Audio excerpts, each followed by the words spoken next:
All right, so as I'm going on today, I have a lot of slides to show you, but a lot of them are maps. And feel free just to jump in if you have questions, okay? I'm happy to have this discussion. So herring gulls are the most common gulls that you see in Maine. They're kind of large white birds and quite abundant. And then they have been, of course, they naturally nest on islands. And they nest on islands because there are generally no mammals there to eat their young and eggs. However, they are really adaptive organisms, and they also have begun nesting on rooftops in some cities that are along waterways. Not all cities, only some cities. And Portland is one of those cities. However, the costs and benefits of understanding why they're nesting on rooftops has been entirely unstudied. And so I started a project a number of years ago to understand that. Now, the trick of understanding gulls is that one thing that I've learned is that people's perceptions of them are in many ways very different than the reality. And I hope today to really broaden your minds and how you think about gulls.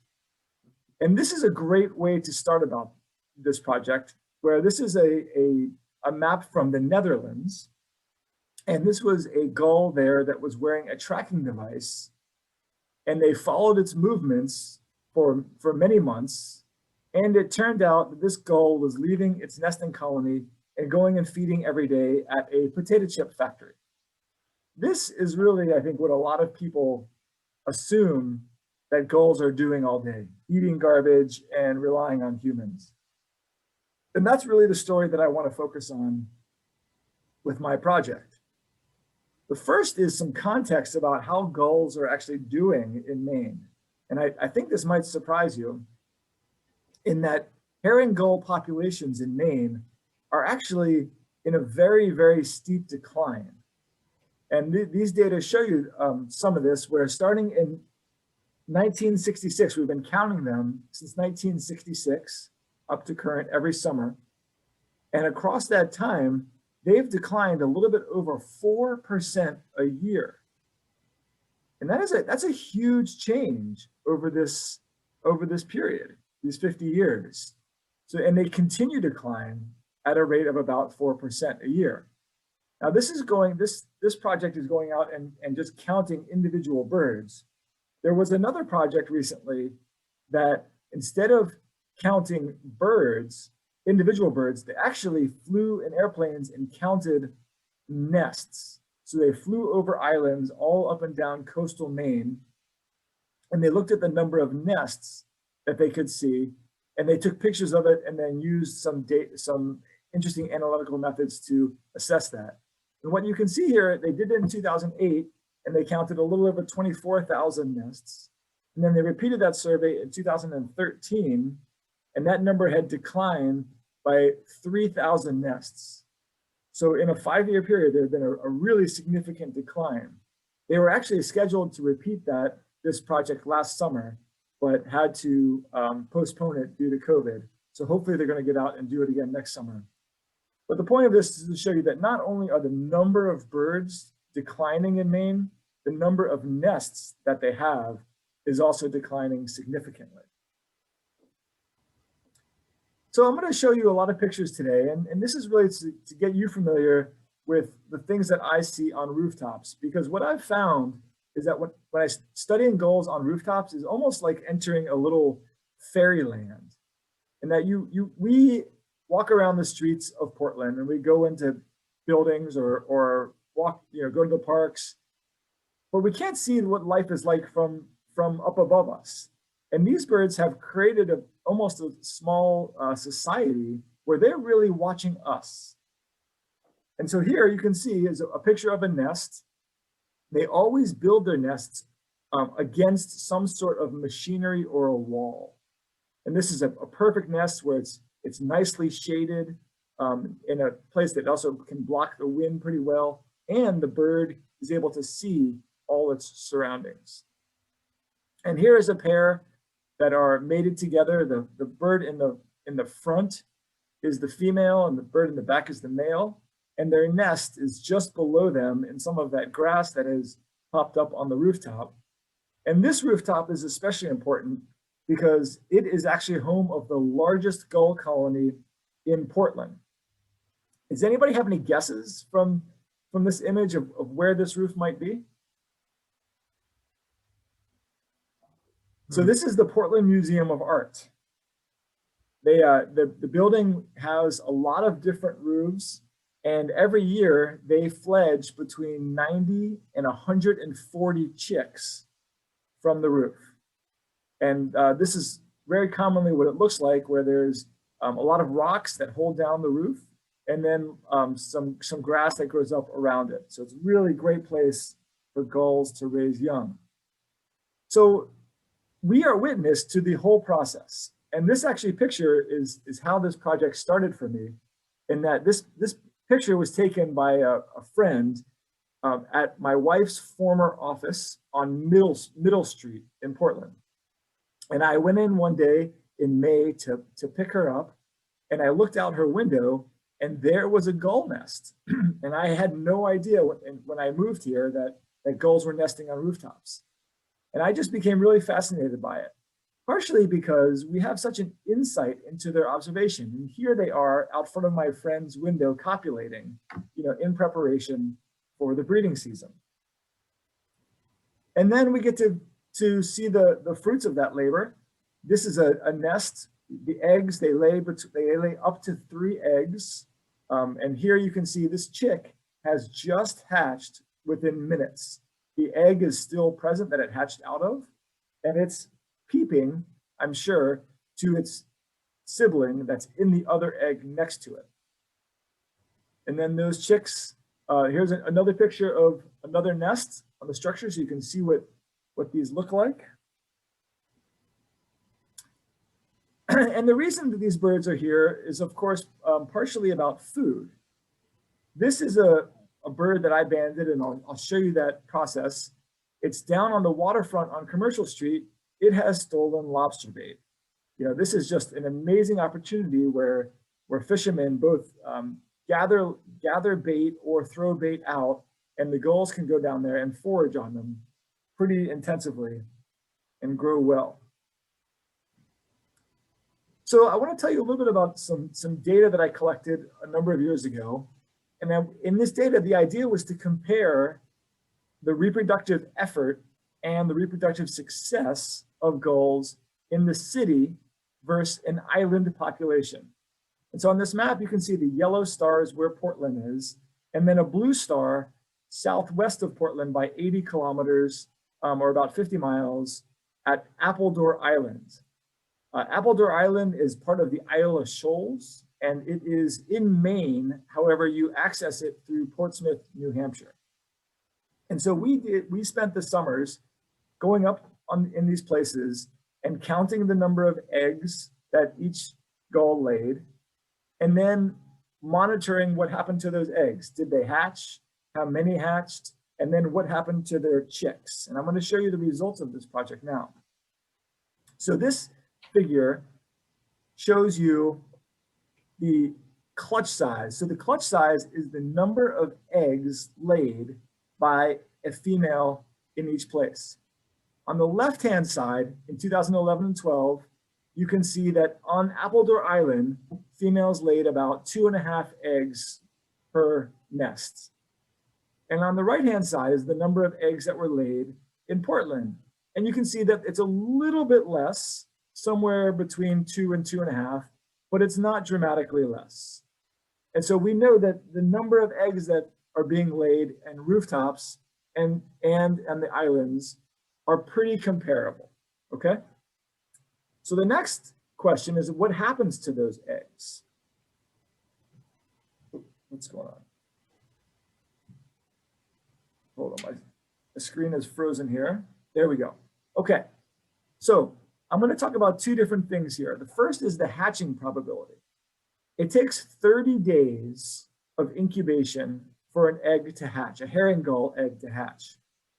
So the hatching probability goes from 0, where that egg absolutely did not hatch, to 101, that egg definitely hatched.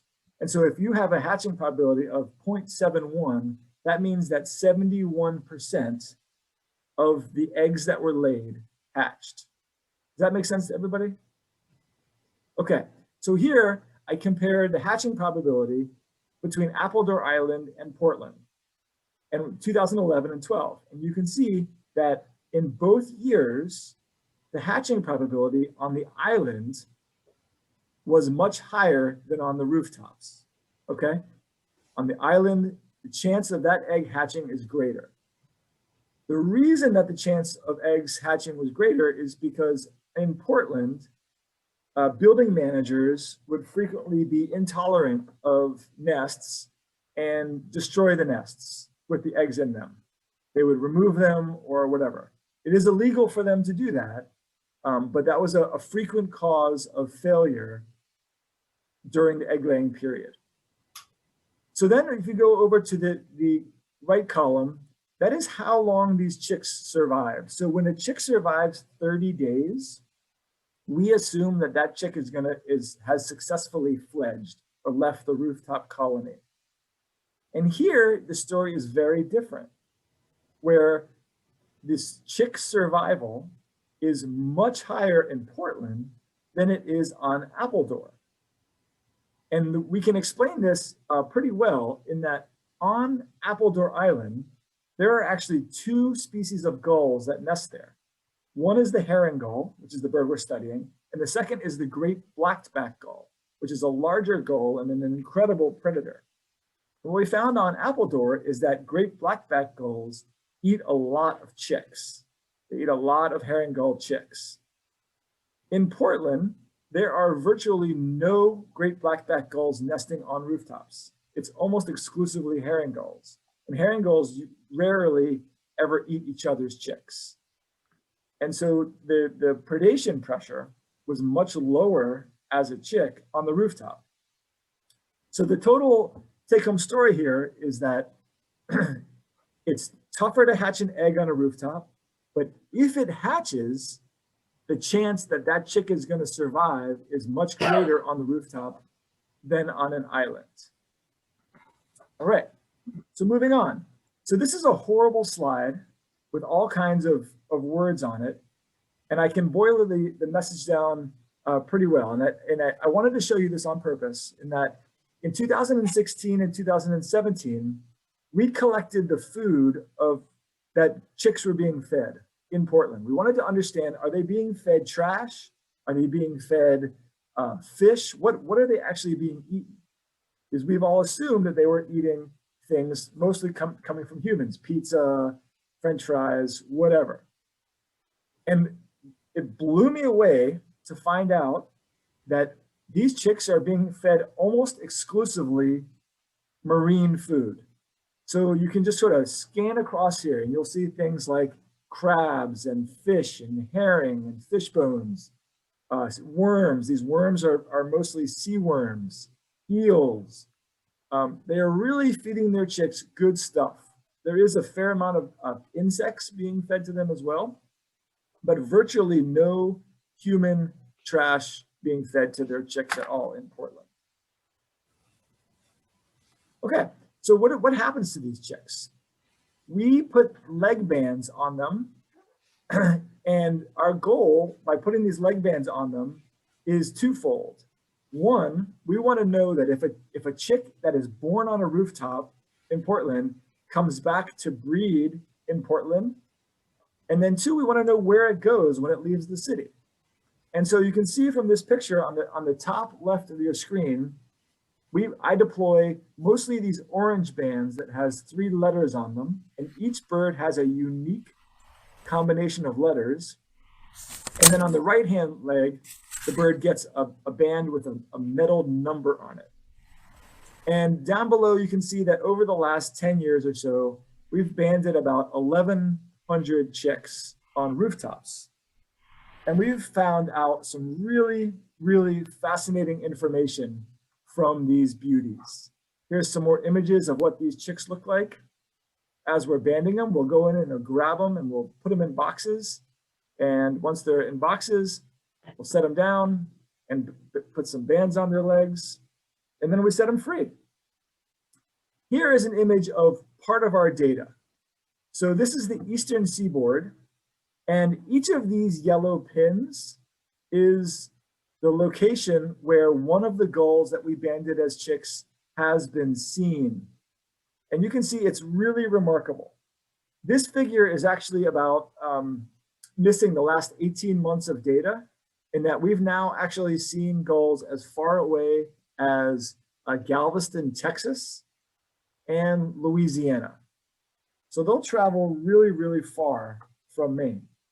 However, the vast majority of the gulls that we band go here. And this is from basically the Delaware Bay going north up to Portland. A lot of them hang out in Long Island, and in New York City, some in the coast of New Hampshire. Very rarely do they go inland. You can see there's only 2 points going inland. One was in the Finger Lakes of New York, and the other one was at a compost facility at Cornell University.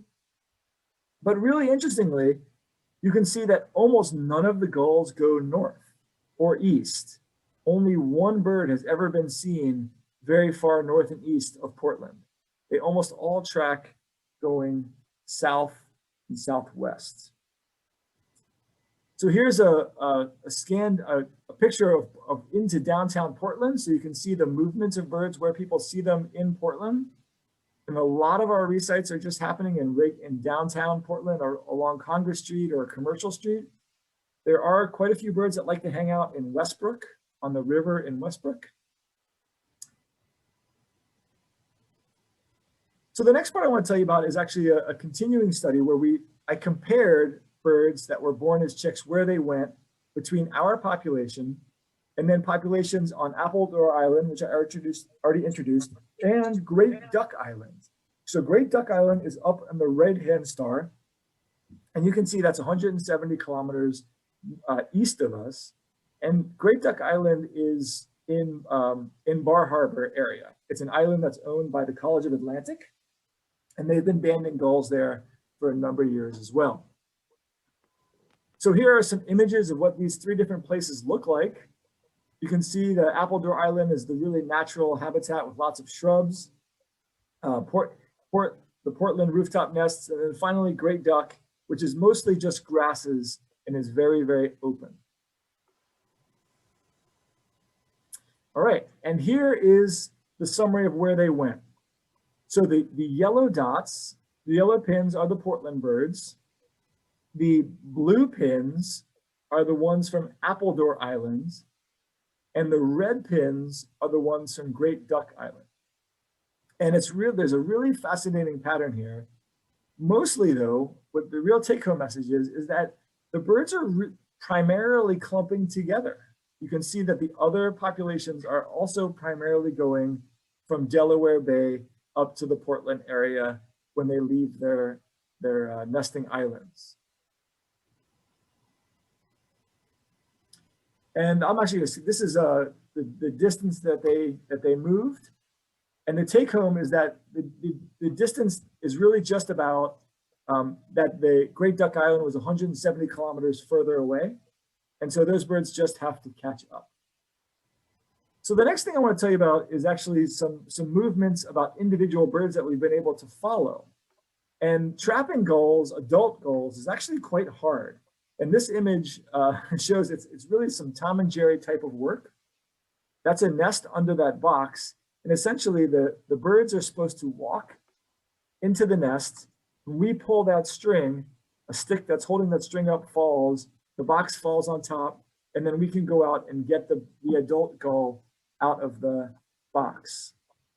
And here is a picture of a student of mine where after we've caught one of the birds, we always immediately cover up its eyes to keep it calm. And then here it is after we've banded the adult gull bird, the adult gull. And the reason we're doing is we put these satellite tracking devices on them. And they basically wear them as backpacks. And these devices are solar powered, and they they send a signal to a satellite every 3 hours showing exactly where that bird is within a few feet. So we've put a couple of these on. This is an adult bird. We also put one on a chick to see if their movements would differ from the adult birds. Here's another picture of a chick wearing a tracking device. And I want to show you some maps of 4 birds that we followed for a few months. The devices didn't last that long. They only lasted for the most up to about 5 months. And this is from 2017. Okay, so each color here, you have 5 colors. There's light blue, dark blue, yellow, and red. Each color represents the movements of an individual bird that was wearing a tracking device. And this was the late summer of 2017. And what you can see here is that these birds are mostly moving around inside Portland. This is a view of them from their nesting habitats. And all these squiggly lines is showing them that they're just kind of moving around down to the commercial street and so forth. Now I'm going to show you this picture. I'm going to zoom out a little bit. Here is the sort of greater Portland area going from Scarborough up to Falmouth. And that's over the same time period. And this really shows you again how most of the foraging of these birds is happening in Portland. But when they do leave, they almost always go out to marine environments. So if you look at that light blue one, that bird is going up and feeding in the mudflats that you can see when you're driving on 295. You can see that right along the water, just past Mackworth Island, open areas. That bird is just going up and feeding there. The red bird was a little bit more adventurous. It did actually spend a little bit of time at the main mall, which is always exciting. But it also spent time out feeding in Casco Bay in shallow areas as well. So here is these birds' migration. We were actually able to follow their movements. And you can see that 2 of the birds, the red bird and the light blue bird, ended up in the New York and New Jersey area. And then the yellow bird, who was actually the chick, ended up down in southern North Carolina. And this is when the devices died, as far as we could track them. So again, similar to the dots that I showed you earlier, these birds are really all following the coast for the most part and feeding in marine environments. All right, so I want to show you some of the places that they stopped. Now, can you all look at the names of the places that are on here? So we have Woodbridge Township, Metuchen, South Amboy, Perth Amboy, Crab Island, Sayreville. Anybody know where those areas are? New Jersey. Yeah. Jersey, yeah. That's where I'm from. This is New Jersey. That's right. That's right. And this is, you can see in the top right, this is Staten Island, on the edge of Staten Island. And so we have these are their movements. They came down into very urban areas and they were hanging out in this very urban area in New Jersey. And here are some more close-up images of the places that they were going. And what's really fascinating is they were spending a lot of time on rooftops here.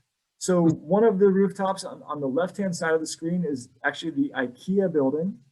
And then on the right-hand side, you can see that they were going to those big marshmallow-looking things. Those are oil tankers, or they hold oil, whatever they're called. And I'm very curious about those devices because you can see they actually walked around a lot on those rooftops. I think because they're heated. They're heated, so they're really warm. So my guess is that bird actually spent the evening sitting on those warm rooftops. Mm-hmm. So here's another image of a different place. Does anybody know where this one is? Is this from, huh? Oh. Pennsylvania somewhere. Yeah, so this is right near Philadelphia. Mm-hmm. It's on the border of Philadelphia and New Jersey. Mm-hmm. And these are birds that were hanging out down there. And this is a zoomed in image to the place that they were hanging out on, okay? So given, I know there's lines there, but any guesses of what this place might be?